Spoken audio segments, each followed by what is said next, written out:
இப்னு உஸைமீன் ரஹிமஹுல்லா இங்கே ஒரு விஷயத்தை விளக்கமாக சொல்கிறாங்க.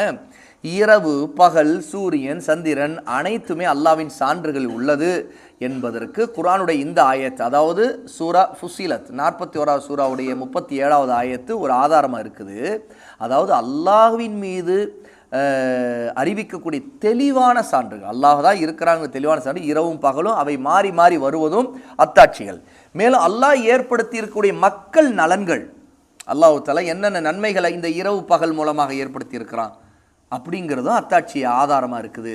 அதில் மாற்றங்கள், இந்த இரவு பகலை மாற்றி மாற்றி கொண்டு வருவதில் பல நலன்கள் அல்லாஹ் வச்சுருக்கான். இரவே இருந்து கொண்டிருந்தால் என்ன ஆயிருக்கும் நமக்கு, அல்லது பகலே இருந்து கொண்டிருந்தால் என்ன ஆயிருக்கும், எவ்வளோ பிரச்சனைகள், உடல் ரீதியான கோளாறு வரும், உலக இயக்கத்தில் கோளாறு. அப்போ அல்லாஹ் தஆலா இதில் நன்மைகளை நமக்கு வச்சிருக்கிறான்.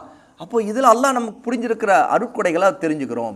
அதுபோல் சூரியனும் சந்திரனும் அவற்றின் ஓட்டம் ஒழுங்கு, அது என்ன வேகத்தில் ஓடிக்கொண்டிருக்க வேண்டும், இயங்க வேண்டும், அதில் என்ன ஒழுங்கு இருக்க வேண்டும், அவற்றால் விளையும் மக்கள் நலன்கள், சூரியன் வர்றது அந்த வெளிச்சத்தின் மூலமாக நமக்கு கிடைக்கிற நன்மை, அதில் இரவு அதாவது இரவில் சந்திரன் இருக்கிறது மூலமாக அதனுடைய நன்மை, இது எல்லாவற்றையும் அல்லாஹ் தஆலா நமக்கு கொடுத்துக்கிட்டு இருக்கான் நன்மைகளை.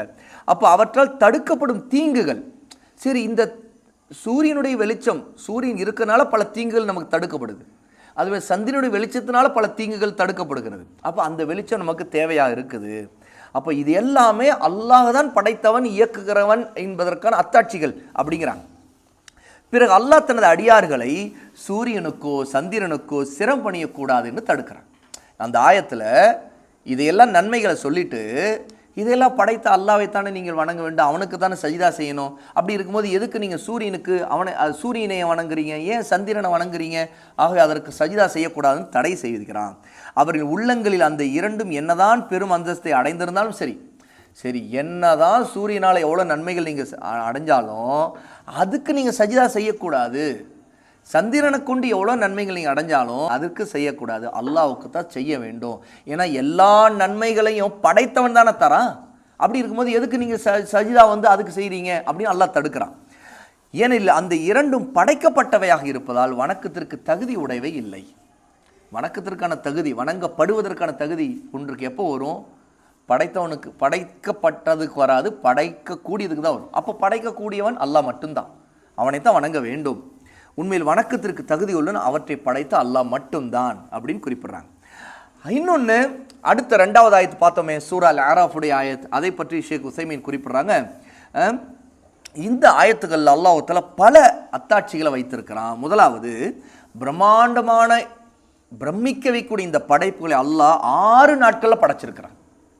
வானங்களை பூமியையும் 6 நாளில் படைச்சு, இது அல்லாஹ்வுடைய ஆற்றலை நமக்கு, இவ்வளோ பெரிய படைப்புகள், அதுவும் ஒரு வானம் இல்லை 7 வானங்கள், அத்தனையும் பூமி, எவ்வளோ பெரிய பூமி, அத்தனையையும் இதில் உள்ள தேவையான அனைத்தையும் 6 நாளில் படைச்சிருக்கோம். அல்லாஹ்வுடைய இந்த படைப்புகளை பார்க்கும்போது அல்லாஹ்வுடைய ஆற்றலுடைய பிரம்மாண்டத்தை நாம் அறிகிறோம்.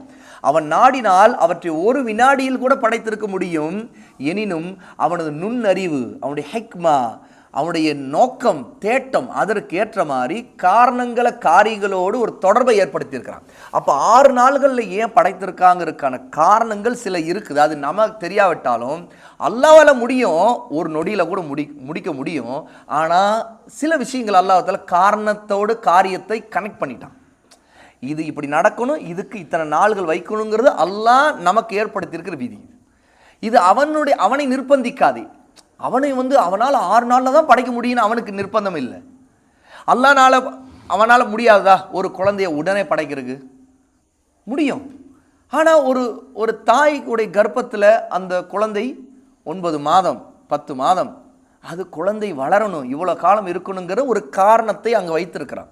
அதுக்கான வளர்ச்சியில் அது நம்முடைய தேவைக்கு அல்லாஹ் ஏற்படுத்தியிருக்கிறது. அதே போல் இந்த எல்லா படைப்புகளுடைய தேவைக்கு அல்லாஹ் ஏற்படுத்தியிருக்கிற ஒரு காரணங்கள் இருக்குது அதில். அப்போ அல்லாஹ்வுடைய ஆற்றலை, அவனுடைய நுண்ணறிவு, இது அவனுடைய அறிவோடு சம்மந்தப்பட்டது. அதை நம்ம கேள்வி கேட்க முடியாது, எதுக்கு அல்லாஹ் 6 நாளில் படைச்சான் அப்படின்னு அல்லாஹ்வுடைய செயலை கேள்வி கேட்க முடியாது. ஏன்னா நாம் வேணால் அறியாமல் இருக்கலாம், ஆனால் அல்லாஹ் அதில் எதுலேயும் ஒரு காரணத்தை வச்சிருக்கிறான். இது அவனுடைய அறிவை நமக்கு காட்டுது, அவனுடைய நுட்பத்தை காட்டுது. அவனால் ஒரே வினாடியில் படைக்க முடியும்னா கூட அவன் அப்படி படைக்கல, 6 நாளில் படைச்சிருக்கான். ஆனால் இந்த பிரம்மாண்டத்தில் அல்லாஹ் தஆலா எவ்வளோ நுட்பங்களை வச்சிருக்கிறான், அதை நாம் அறியறதுக்கு நமக்கு வச்சிருக்கிறான். இதில் நம்முடைய கட்டுப்பாடை தாண்டி பல விஷயங்கள் இருக்குது. அப்போ அல்லாஹ் தஆலா நாடியதை நம்ம ஏற்றுக்கொண்டு ஆகணும் அப்படிங்கிற அவனுடைய அறிவின் நுட்பத்தை நாம் இப்படி நம்பி ஆகணுங்கிறத புரிஞ்சுக்கிறோம். ரெண்டாவது, அல்லாஹ் அர்ஷின் மீது அவனுக்கு மட்டுமே உரிய கண்ணியத்திற்கு மகத்துவத்திற்கு ஏற்ற விதத்தில் உயர்ந்திருக்கிறான். அது அவனுடைய மகிமை, இது அவனுடைய ஆட்சி அதிகாரத்தின் இறைநிலைக்கு சான்று. அவன் இப்படி உயர்ந்திருக்கிறாங்கிறது சுப்ஹானல்லாஹ், அவனுடைய தூய்மை, உயர்வு. அவன் ஆட்சி செய்யக்கூடியவன், படைத்ததை ஆட்சி செய்கின்றான். அது அவனுடைய உயர்வையும் காட்டுது, உயர்ந்து விட்டான்ங்கிறத உயர்வையும் காட்டுது, தனித்திருக்கிறாங்கிறத உணர்த்துது, அதை ஆட்சியும் செய்கிறாங்கிறதை உணர்த்துது. இது எல்லாமே அல்லாஹ்வுடைய அதிகாரத்தோடு சம்மந்தப்பட்டது, அவருடைய பண்போடு சம்மந்தப்பட்டு. அவனுடைய பண்பை நம்ம ஈமான் கொள்கிறோம். சிஃபத், அவனுடைய சிஃபத்தில் ஒன்று இஸ்தவா, அதாவது உயர்தல். அப்போது அவன் அல் உலு உலு உலு அப்படிங்கிறது உயர்ந்திருக்கிற நிலை. இதை எல்லா படைப்புகளை விட்டு தனித்து அல்லாஹ் உயர்ந்திருக்கிறான் அப்படிங்கிறத நம்ம உணர்கிறோம். மூன்றாவது, இரவை பகலின் மீது போர்த்தி இருக்கிறான். அதாவது இரவை பகலுக்கு திரையாக ஆக்கியிருக்கிறான். பகல் இருக்குது, அதுக்கு மேலே ஒரு ஸ்க்ரீன், ஒரு திரை போல. அது பகலின் வெளிச்சத்தின் தொங்க விடப்பட்ட ஆடையை போன்று இருக்கிறது. அந்த வெளிச்சம் தடுக்கப்பட்டுச்சு, ஒரு திரை போட்டு ஸ்க்ரீன் போட்டு மூடி விட்டாச்சு.